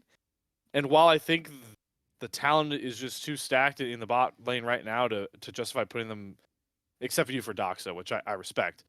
Point is, they were the one that they were most questioned on, and they were the most consistent part of that team in my mind. So partially due to those creative picks. So I think Aaron and Doxa definitely deserve their flowers for getting this team to 4th. Definitely fair. All right. Well, that's going to round out our all-pro teams. You know what? We get there in about an hour and a half. I think that's pretty good because we got some Aegis to catch up on as well. Oh no! I don't have the Aegis thing up in the top corner. Oh on this no! Seat. It's okay. I can add it in post. It's fine. But shame on my house for that one. Yeah, we owe Dishonor on everybody some you. Aegis catch Dishonor up your here because we family. missed it last week, so we'll get it in there right now. We're not going to talk too much about the NACL playoffs matchups. There's going to be so much of playoffs that gets just ripped through in a week, so we're just going to pop back in next week, talk about those matches there, and maybe give a little bit of a preview then. So I think we're gonna take it a little easy on playoff discussion right now, unless anybody has a really hot take. If anybody wants to like get on the record and say that like Wildcard's gonna win the split or something, go ahead and do so now. Otherwise, we'll pop back in. We'll chat more next week. I could see Supernova in the final, but that's not hot at all. Yeah. So That's fair. I can see Cincy Fear making a deepish run. I also like. I don't think AOE is as hard 8th as they appear to be. I do. Honestly, like they're rough. Like but they've like here. How about this? Right, by individual game wins, they're 5th. technically. Wow, still 8th. Yeah, like they drop a lot of like they're inconsistent, but when they're on, they can really challenge, I think, a lot of other teams. So if they show up, if they're on, I don't be surprised if they like win a match in losers bracket or something. They're gonna lose to FlyQuest in round 1. Don't get me wrong. But don't be Yep. surprised if they like What they if they snatch a didn't? win in losers bracket or something. That's my call out. So my call out is I want I think we are going to see something interesting out of TLC. Like I think they are going to go harder than people probably expect. Good take. I think that's a good take as well. I think there's like Same. random stuff in there that like there's stuff that happened earlier in the season that would not have happened later in the season. Like remember Team Liquid got 2-0'd by AoE in like week Yep. 2? Mm-hmm. Like That was a good start. yeah, like if that doesn't happen, TL, which by the way, if TL played AoE today, I think they would win. Then TL's 5-4 and they're firmly 4th. Like like This is tradition. yeah, like they're 4th in LCS, aren't they? Yep. Yeah. Let's go. It's back. Forever We fourth, kept up man. with Forever tradition. fourth. Let's Like go. they should have. We'll see. TL could finish 4th. They could do it. They could do it down here too. Yeah, I'm also just keeping like I don't think I think they will still falter, but like DSG is such a weird team because I can believe in them, but at the same time, like their lows are laughable. So I just don't know what to expect from them. Like I think I've been more confident to call out TLC going above them than DSG as of now. Very nice. Very nice. All right. Let's get into Aegis time. And let's talk about each of these Aegis groups for just a couple of minutes here. Run through the matches from weeks 2 and 3. And just highlight some stuff we have to talk about. Let's go backwards. We always go Demacia to Zaun. Let's go Zaun to Demacia this time. So kick it off in the Zaun group. In week number 2, BlackRock Esports take a 2-1 over Polestar Academy. Newcomers to the league, by the way. Welcome, Polestar Academy. MSU A-Team take a 2-0 over University of South Florida. And Glacial Esports lose 1-2 over CCG. I should probably have said CCG first, but did not realize how that match had gone. Week number 3, Which in the cross week. What was that, TDS? okay, no, we're going to talk about this because I wanted to know. Do we know which CCG team is? Yeah, it's not the CCG Yeah, team from the it's not- qualifiers. It's No. Yeah, yeah. I need confirmation It's of that because it's I'm just White confused. Snow, with that. Daemons, Phi Mini, Hakai, and Saint Ghoul. Okay. Yeah, like 'cause we just don't know which team they're going to bring Yeah. out sometimes. How crazy would it be though if this Glacial Esports team took down a game against the main CCG roster? Like Kinda that would funny. been- Yeah, That would be something. some bad news. be nuts. it's true. All right. And then really quick to get into week number 3, and then we'll talk about Zaun as a whole. In the cross group match, Shaboing Boing Esports take a 2-1 over Glacial Esports. CCG Shaboing boing. takes a 2-0 over MSU A-Team, and Aporia takes a 2-0 over University of South Florida. Aporia Briarcliff also got rescheduled to this week. That gets played tomorrow, so we don't know the results yet at time of recording. All in all, Anything stand out here? I do want to shout out this like CCG team that definitely Yeah. had like a little bit of roster kerfuffle around it. Like they're 2-0. You know, they lost their cross group match while they were still figuring things out, but you know what? The cross group match doesn't really matter that much. It's mostly just for tiebreakers. So I mean, shout out to this It was CCG roster for kind of putting it together here. the loss was to try and get their stuff together and finally realize that they were not going to be that good if they don't just put their team according. For sure. But apart from that, like Sun, I think has a good potential upset just because I do think that there's a bit of closeness between some of the teams, like obviously Apori and BlackRock. CCG being ahead of them is important to try and keep the difference in the standings, but like Briarcliff is 0-1 only. Like they can still catch up if they win a couple of matches. And MSUA team is also doing good enough. So I can see this group being a bit closer than probably was expected at first. Yeah. That's the I Go ahead. I was just gonna say, talking about this group, I know it's a cross group match, so for the group it doesn't matter too much. But from week 2, BlackRock taking down that Polestar Academy roster, I think does kind of set them up to be higher in my mind than I thought. That Polestar Academy roster is pretty good. And I'm sure we'll talk about them. So yeah, for But, those who aren't yeah. caught up because it's a newer team, it's Diesel, Windcraftian, Flacone, oh man, Sage Wave, Sage Wabe. I don't know how you say his name. I believe it's Sagewabe. Sage Wabe and a B. What a name. Also, Yeah, what did you call Flocon? Flacone? Is it not Flacone? I don't think so. I thought it's supposed to be French. I'm It's Snowflake. It's So like I'm pretty, Flocon. I'm pretty tight with Zoo, and he always called him Flocon when he was there. Yeah, I think it's Flocon. Maybe it is Flocon. That's what thought I called him It's all. French for snowflake. So isn't it like? Is it not? Is that not what it's supposed to be? I mean, maybe it is. Oh. But I mean, Flocon. maybe I'm wrong. I called him Croissant. Flocon. I've called him That's- Flocon the entire Swiss, so and did not Yeah, hear me any too. complaints. Yeah, I mean, he looked really good. I mean, obviously he was on that CCG team, which was stacked around him, but he stepped in and played pretty well in Swiss in some of those games. So. Oh yeah, no, he's really really good. Yeah, he leveled up pretty highly over this initial Swiss. I'm excited to see what he's gonna do in summer because this is a guy that's just still getting better and better. And the age of season is only gonna be good.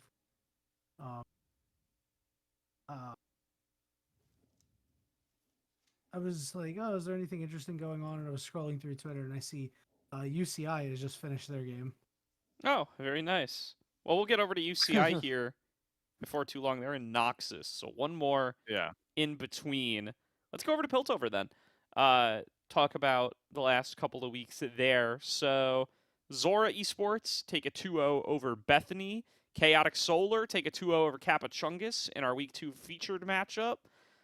Clown Gaming take a 2-1 over the Pack, and then in the cross group, Team Fish Taco take a 2-1 over Maryville B Team.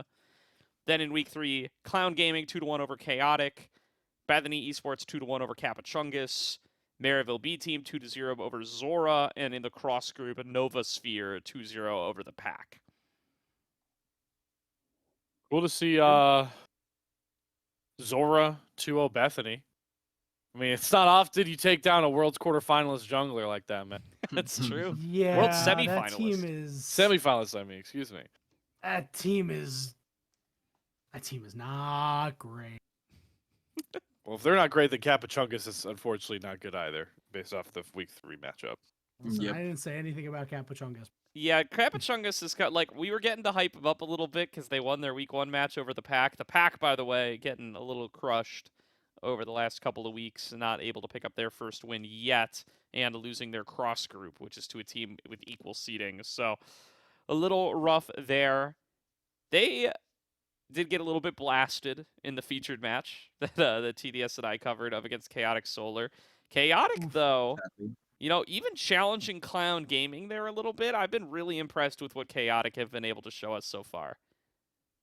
Yeah, overall, I feel like the surprise of maybe the tournament actually so far, because yes, they did lose against Clown, but they are currently 2-1. They have 5-3 scoreline. That's really good. Like their games do go the whole way, so they actually compete until the end, which I think is a great sign for them. And if they can keep this up, they can be a dark horse team potentially for the playoffs. I think so too. I think they're in contention to like really end up making it out of this group. I mean, they're 2-1 in it so far, with some still little gimme matches coming up down the pack. Is going to be for them next week. That's going to be a pretty easy matchup, I think. And then they've still got the cross group against Gravity. That will be an interesting matchup, by the way, because Gravity, also a team that I think has been surprising people quite a bit. That'll be fun.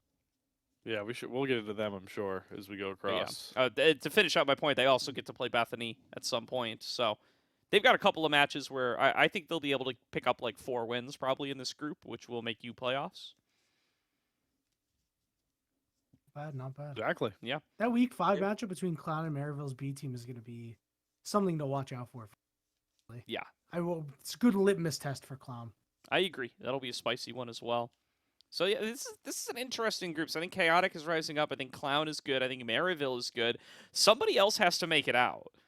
So it'll be either Bethany, Capuchungus, Zora, or the Pack. Well, Zora has the upper hand, though. I think Zora does. Yeah, I think it sounds like Zora. I mean, big shout out their coach too. So, Sean, yeah, Sean. Big shout out to Shonatone and the lad. They've had a rough schedule. We won't really know about Zora for a while because they're going to play Next Level Esports next week at the Cross Group. And then they'll come back and they'll get to play their matches against like Capuchungus, which is actually probably going to be a big match That's to gonna be determine who huge. makes it out. And also against Clown the next week. Yeah, Clown the next week. But I think Clown makes it out. I think Clown's firmly in that top 3 to me. Mhm. Well, I mean, like it's big for like Zora to potentially. Oh win, yeah, for them to right? potentially Like, upset. And then they'll play the Pack like weeks in week 5 7. and 6. Yeah, week 5 and 6 are going to make or break their season. For sure. For sure. All right. That's the news over in Piltover. Hopping over to Noxus in week number 2. UCI Varsity take a 2-0 over Vespa. In the cross group, BlackRock take a 2-1 over Polestar. We called that out earlier. Kosa Gamers take a 2-0 over the Wiglets. 5 Seasons take a 2-1 over Novasphere. And then in week 3, only 2 of these matches have actually been played. Dorado Gaming took a 2-0 over 5 Seasons. Dorado Gaming, by the way, newcomers to the league, acquired the spot of the Wiglets. They are the Castleberry roster from the NACL qualifiers. So shout out to them. They'll be a fun team to watch here. And in the cross group, as we called out earlier, Novasphere take a 2-0 over the Pack. I got some breaking news for this group. Breaking news. Breaking A news. 2-0. Yeah, for Yes. UCI Varsity defeated Kosa 2-1. Oh, sick. All right, Oh. cool. Well, that was one of the matches that didn't get played here, so good call out there.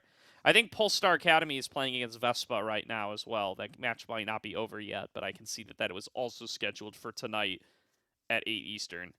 And time to op.gg. I guess Sure it'll be slapping. See how that game is going. Yeah, maybe you could find out. But yeah, that makes this group, I think, super interesting, right? So Dorado Gaming now come in. They are 1-0. So, wait, did they not inherit the Wiglets record? Surely they inherited the Wiglets record. I think the records are a little wonky. Yeah, I think it just Yeah, hasn't. you I think it probably just have hasn't to been blame updated Play on for here. this. It says they're 1-0 on here. There's no way that's true. So they're 1 and 2. We probably will have to blame Flay for this because Yeah. it's not updated. They should be 1 and 2. Yeah. Yeah, we will blame Flay. So they are 1 and 2 in the group. So a rough start, especially So they lose to Kosa Gamers and they lose to Vespa. So it's going to be tough for Dorado Gaming actually to come back here. Huge for them to defeat 5 Seasons, and then they're going to play Novasphere next week, which is also super important for them. Then they play their cross group against MSU. Oh, I figured it out, by the way. What'd you get? Sorry to cut you off. No, please. Figured it out between Polestar Academy and Vespa. Uh-huh. Yeah, Polestar Academy 2-0. Okay. Very good. It was not close. That makes sense. It didn't last that long. Yeah, and then they have to play UCI, which is tough, and then they have to play Polestar Academy. So, like, Dorado... Wiglets left them all the tough matchups for the end. So, I mean, super critical that they, at the very least, beat Novasphere next week to go up to 2 and 2. And then it's like, they got to sneak one in there against, like, Polestar UCI, I think. Otherwise, the Kosa Gamers or hope that the Kosa Gamers or 5 Seasons like slip somewhere, because otherwise they might not make playoffs, which is a shame because I think if they had started the season probably 0-0 go with in, this yep. roster, I think they would have been top 4.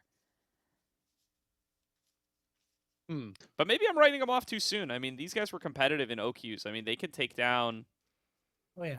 some good teams. But the thing is, the teams I would peg them to take down are like 5 Seasons and Costa Gamers, who they've either already taken down or have a loss from the Wiglets against. Yeah. So Right.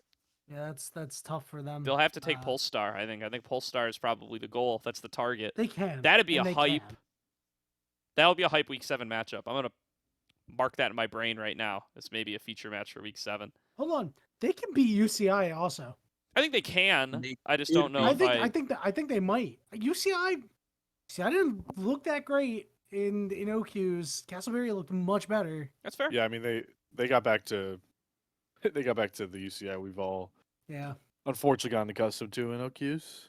I'm actually curious if they play each other. I don't They think do. They did. do play each other. Mm. They play each other Week 6. They did. Oh no!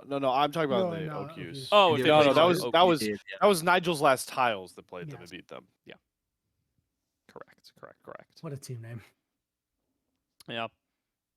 I don't know. Interesting. Welcome to the League Dorado Gaming. Will be an interesting story to watch on if they're going to be able to recover from being handed a 0-2 start against some of the more mid-tier teams of the group.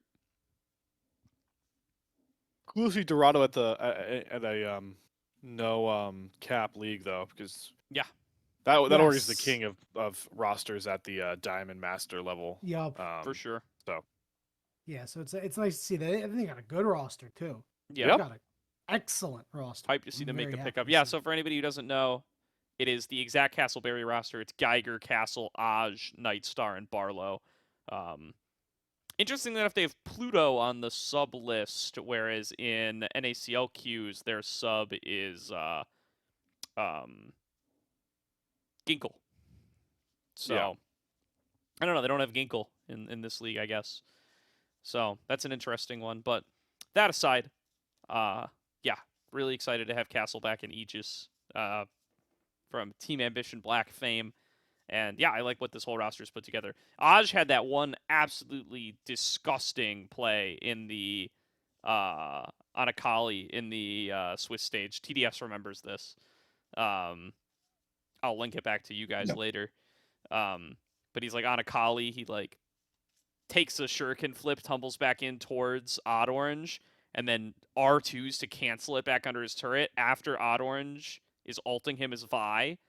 And like carries Odd Orange way deep underneath the 2 turrets. It's so It's sick. the reverse vial. Yeah, it's sick. That was actually really Reverse sick. Vile. That play was my favorite play at the Swiss stage this split, and that was Aj. So Aj is a player that I'm keeping my eye on. I thought he put up a pretty good fight last weekend up against who were they playing? Wang's Revenge as well. So they lost 2-1 against Wang's Revenge in the Surprised NACL they didn't win qualifiers. that series. So that was a great series, and I'm excited for Dorado's future here.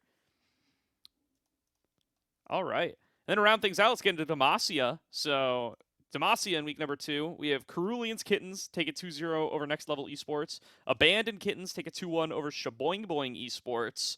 Gravity Boing. take a 2-0 over Interstellar Yappers. And in the cross group, as we mentioned earlier, Team Fish Taco take a 2-1 over Maryville B Team. Then week number 3, again in the cross group, Shaboing Boing 2-1 over Glacial. Gravity take a 2-0 over Abandoned Kittens in the featured match. And a Team Fish Taco take a 2-0 over Next Level Esports. Yeah, I mean the first and only point to talk about is I believe technically because we don't know the Curling's Kittens week 3 matchup. The number 1 seed Demacia is Gravity. For right now, You yeah. saw that coming. Yeah. 3-0. I don't, dude. Me, Gordo casted that one. I mean, they were just. I know crackhead could be a kind of like an insult, but the crackhead energy they played with in that series was just mind blowing. Like that Samira game from Urasan was just.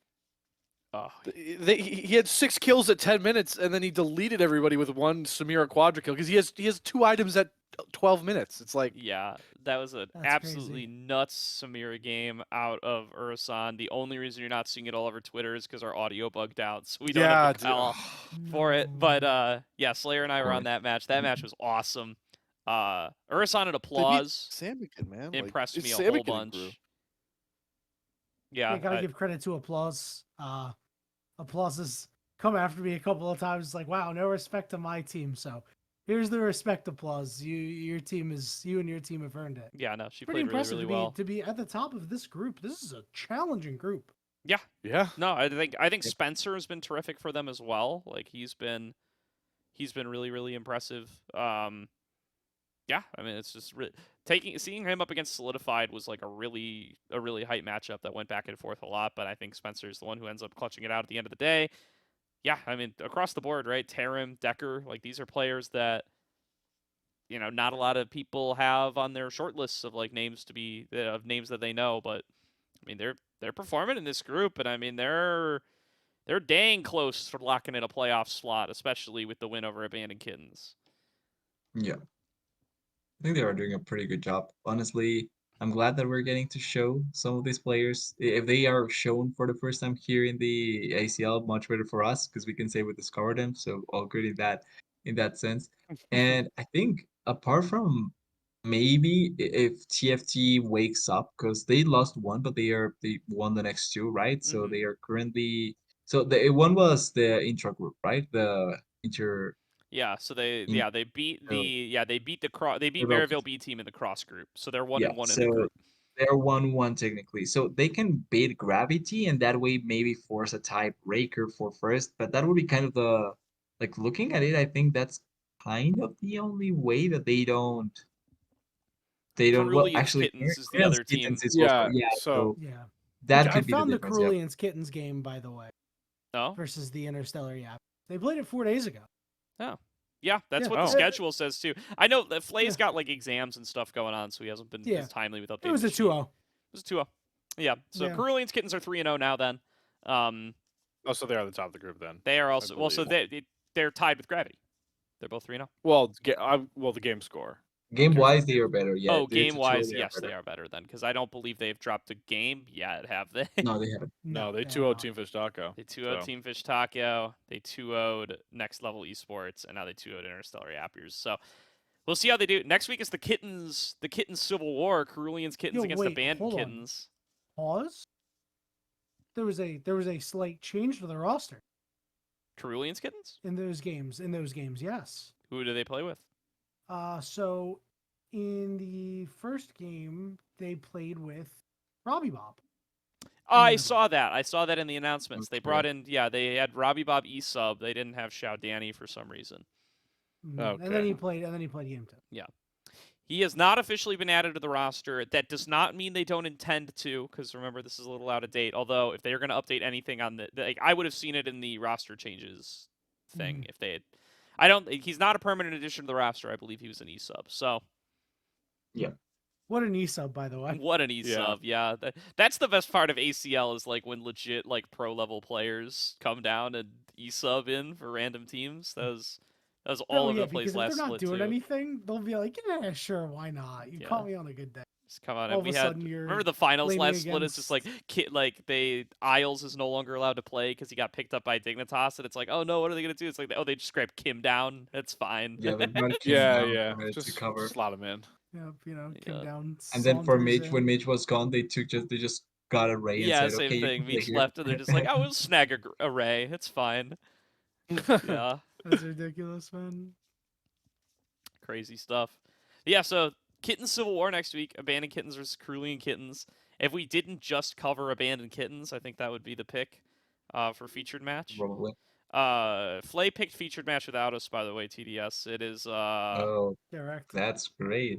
yeah, it is sound that happy Polestar about it. Academy versus Kosa That's Gamers amazing. is the featured match.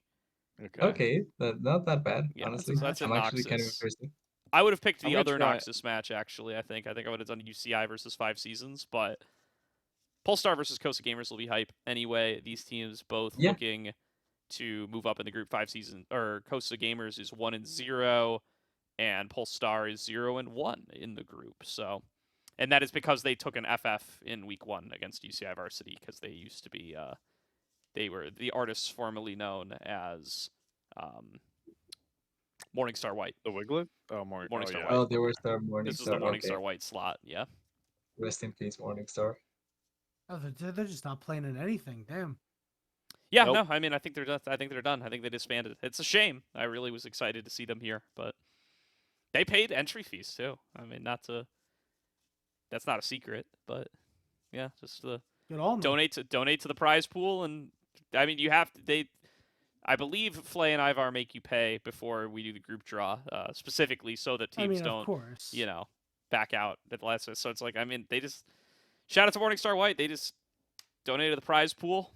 And, Yeah, they funded our dipped. tournament. We appreciate it. Yeah, and I'm We sure appreciate whoever ends up winning at the end of the day will certainly appreciate it. We'll appreciate Yep. your generous donation. Slayer, you trying to crowdfund a team for Aegis next year? Yeah, can we name it? Well, I don't know what right. Can we name it we'd have to name it something Philly based. Oh, of course. Well, Just, and just like that, I'm out. Listen. Ever since I learned that Rafa once owned a team a couple of years ago that had Ariandel as its mid laner, I was like, Oh, wait a minute, what? Why not? You can name the team I the was gonna Philly say, yeah, Beast. if you're not paying anybody anything, you just front a couple No, I $100 can- or whatever for logos I and can stuff. pay them. I can pay them a little bit. I Yeah. can pay the players a little bit. could be content. Could be some content too. It could be. It could be. We'll get a Salt Mine sponsored team next split. Let's do that. Let's get that going. Wouldn't have to pay broadcast talent. And No, you because at will that be point they say able it's to have your if they acronym be win, it's TSM. rigged. Yeah, we have TSM now in the little space. We do. Like, We're have the only TSM. TSM true, in the actually. league, so might as well. We'll see. If you are a Challenger Plus player interested in playing under the TSM banner, hit us up. We'll work together. We'll get something going. Yep.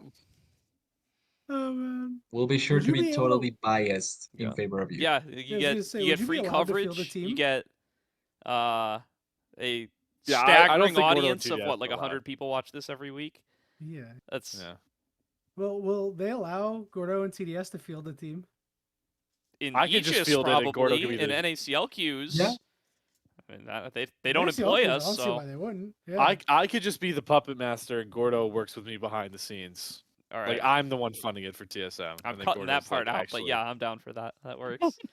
Every challenger player that joins the Salt Lane gets a T-shirt, a Slayer birthday message, T-shirt. and some shoutouts on Twitter. I don't even have. I mean, Slayer yeah, I don't even birthday have message. We don't have T-shirts yet, but you know what? I'm in for Zero that too. merch. We'll make. We'll make them. If you're anybody of any rank and you'd like to purchase a Salt Mine T-shirt, hit us up, and Just Venmo me. It'll get to We'll you be at some we'll point. figure it out. Well, don't Venmo us yet, but like, just let us know. We'll Nope, gauge interest, be and right if now. like, we get a couple here and there, we'll think about it. This has gone off the rails, maybe we but can this is make- where the episode Yeah, ends. yeah. Thank you, everybody, for hanging on out. Appreciate everybody's viewership and listenership. It's been a party in the NACL this split. We're still going to be back throughout the playoffs. They are all crammed into a pretty short period of time. There's just going to be about 3 weeks Yep. where they're going to cover all the matchups. So stay tuned. And a weekday Listen final. close. Head to the ground. Currently, the finals, by the way, are wrong on LoL Esports. This may be, I don't know, maybe it'll be corrected by now, but it says it's the middle of the day on Friday. I'm That's told it's good. actually at night on Monday. So Is that better? I think it's at least it's not in the middle of the workday, so there Oh, will yeah, be people true. in the audience. That's what's important to me. That's So, true. For me, it's better at least. It's a strange choice either way, but that's what they're doing. Don't know why it couldn't just be Friday night. There's no LCS match that week, but it's A lot of That's true. strange choices we've seen. a but lot of no. strange choices, yeah. But it'll be the day after Easter. It'll be the day after LCS finals. So, stay tuned to that. Yeah, it's going to be crammed into the same 3 weeks that LCS playoffs are. They'll be the day right after LCS playoffs most days, except for the days where they don't overlap, because there's a few more games in NACL playoffs because of double elimination and all that stuff, and the extra teams, full 8 teams versus 6. So, yeah, be sure to tune into that. We'll be back next week breaking that down. Tune into Aegis on Friday night. We will have Kosa Gamers taking on, who did I say it was? Polestar Academy. And, yeah, we'll be back next week with more NACL and more ACL.